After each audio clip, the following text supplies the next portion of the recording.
It was a closeout opportunity. Paul George was tremendous in Game 5, which forced this one.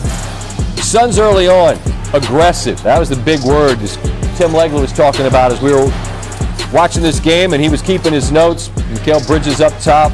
Chris Paul had been miserable shooting it from beyond the arc, but he was hot. Jay Crowder, too. Suns were 17 of 22 off passes in the first half, 17 assists. They led by 9. Jay Crowder, big game.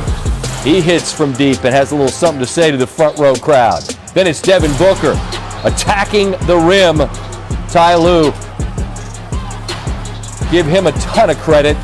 You lose one of the best players in the world and your guys close out the 1 seed and force this to 6 games. Down by 13, make it 10. The 3 hit by Marcus Morris Sr. Fans trying to keep in it. Batum, corner 3 off a good pass, had to have it, they got it. We've seen this Clipper team go on bursts. Ballmer, whoa. What are we doing? Whoa. Quick 10-0 run, and it was a 7-point game. But then Chris Paul, just spectacular. He answers once. Now in Batum. Again, Paul had not shot it well in this series from 3, but was just locked in this one. He scored or assisted on 16 of the 31 in the third, and they've got a big lead, and it is only going to grow. Paul on the drive. Again, Paul on the drive, and here it's just the okey doke. You understand Morris thinks he's looking towards the corner. Boogie's looking for somebody else. What are we doing?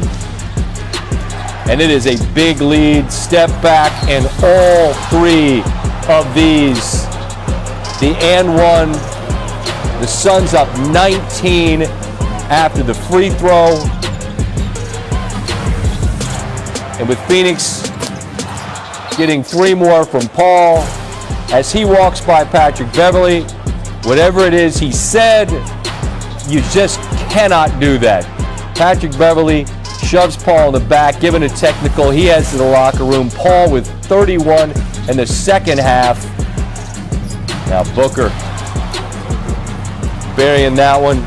Paul George being acknowledged for what he gave this Clipper team. Again, Kawhi obviously out. And Chris Paul, to the roars of his family and the Suns fans in the building in an emotional moment, as Monty, Chris Paul, naturally Lil Wayne in the building. Of course, baby, we move like lasagna, right? Silence. That was a while ago. All right, trophy presented. Afterwards, Ty Lue on the losing side of it on what he'll remember most about this season.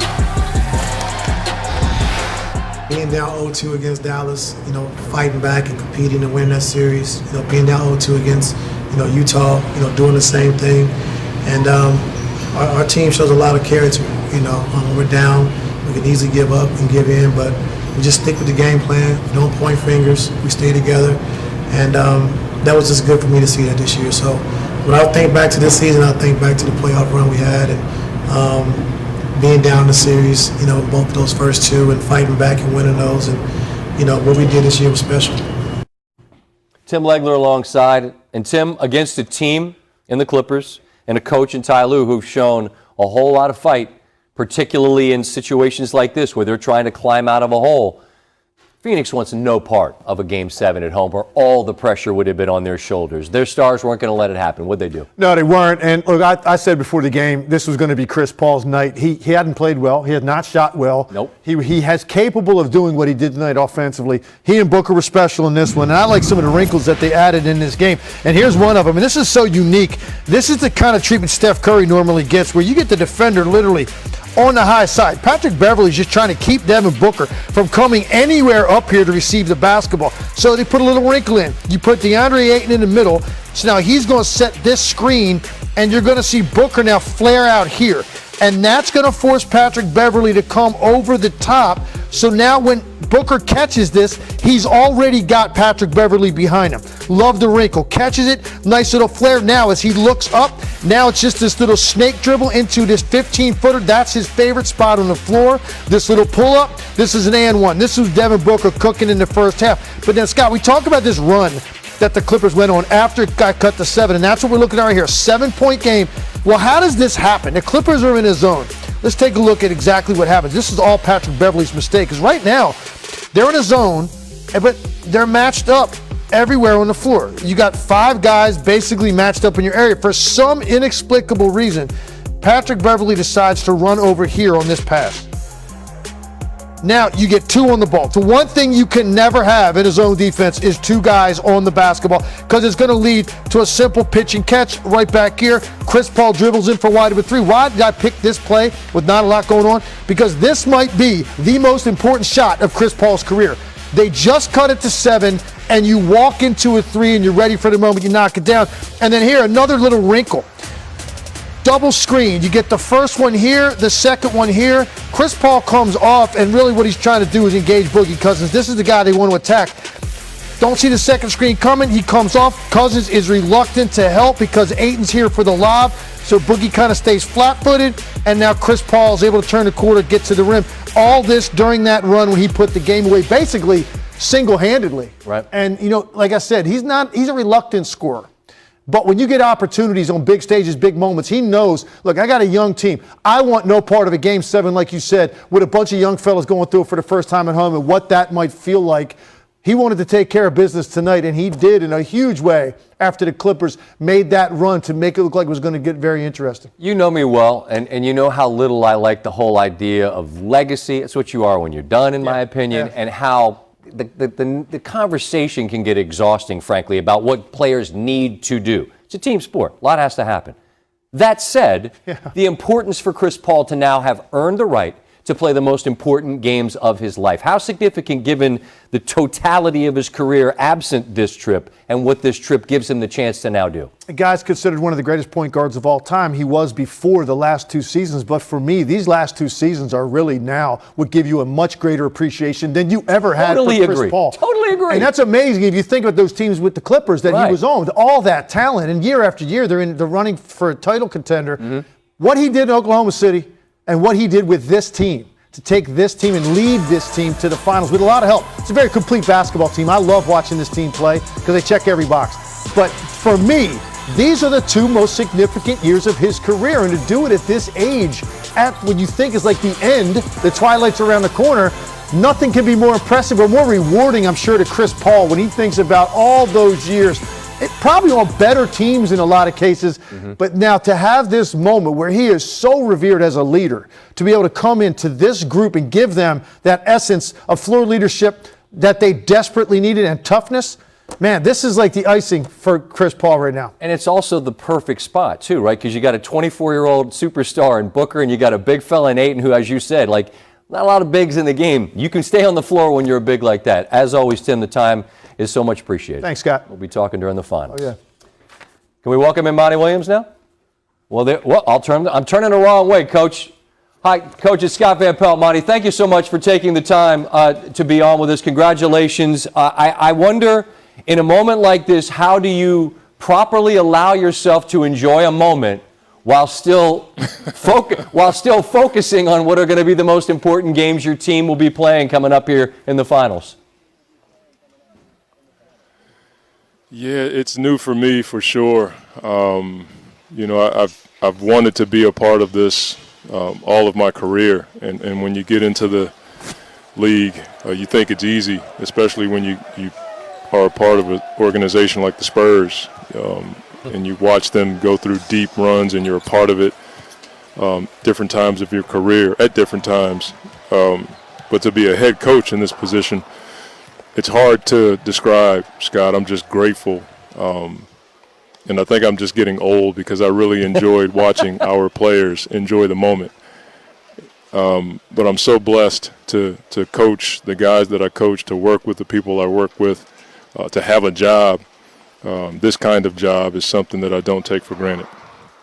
Monty, when I was talking with Jeff Van Gundy and Mark Jackson about you, it's my observation. I think you allow your guys to be your guys. Mark Jackson says they know you give a crap about them, and yet you still have to coach them. I wonder, how have you found the sweet spot of being all of the things that a man wants to be, a mentor, a leader, and a taskmaster when you have to be? How has that balance been achieved? Well, I expressed from the time I got the job in Phoenix and every new player that comes to our program, the essence of my coaching is to serve. As a believer in Christ, that's what I'm here for. And I tell them all the time, if I get on you, I'm not calling you out, I'm calling you up. You have potential, and I have to work my tail off to help you reach that potential. And I think guys have embraced that. They understand that if I'm direct or black and white with them, it's not to make them feel bad. I want them to get paid. I want them to win. I want their families to enjoy it. And it served us well. I'm a man of faith. I understand what you're talking about. On the floor, though, it must be nice to place belief in Chris Paul and what he brings. I imagine that engenders a certain amount of faith as well. Yeah. How do you best explain to me what he's given you, Monty, not just tonight where it's obvious, 41 points, but just from the moment he arrives with a young team who had never played a playoff game as a group? Yeah. It's huge. I mean, I've told people I'm not ashamed to tell anybody that the most success I've had as a coach is with Chris. And, the conversations that we have off the floor, on the floor, it's always about winning. It's always about how to make other people better. He picks my brain. I pick his brain. I tend to follow him when he has an instinct about a certain situation. And for whatever reason, he trusts me to put him in situations where he can be successful. But he's just a great player. He's a leader. He serves his teammates. And we saw that tonight. He was dead tired, and he still was able to make play after play after play. That's his will. And I'm just happy to watch him in this moment. And we still have more work to do, but really gratifying to watch him in this moment. Clearly. And I believe you had your headset on as I was talking to Tim Legler. He steps into a situation where you have so many young players, and I see a guy like Devin Booker, who, Monty, he's been on my show a couple of times. He's 24 years old, and he's just so put together and so impressive. And I'm not talking about as a player. That's obvious. I'm talking about as just a young guy. I leave the conversations thinking, wow, what an impressive guy. And to have this sort of coming out party on this stage, I'm sure it's not a surprise, but what do you believe he has in him in this next round? Well, I just know how badly he wants to win. I heard about the workouts with his dad. I heard about the connection that he has with his family. What you see from Book is a product of his upbringing, his mom, his dad, his brothers, his sister. They're just a tight-knit group. And I think that transfers to the team. He's all about team. He's all about family. But he's got a killer. He's got a fearlessness about him. And he's not afraid of the moment. That's the thing I love about Book. Sometimes he'll make plays or try things on the floor that, get in my crawl. But I know his intention is to win, and he's not afraid. So that's why I love him. With you, and I hope you and your guys enjoy all that's coming with the finals. We look forward to watching your guys play, all right? Thank you, Scott. Have a great night. You as well.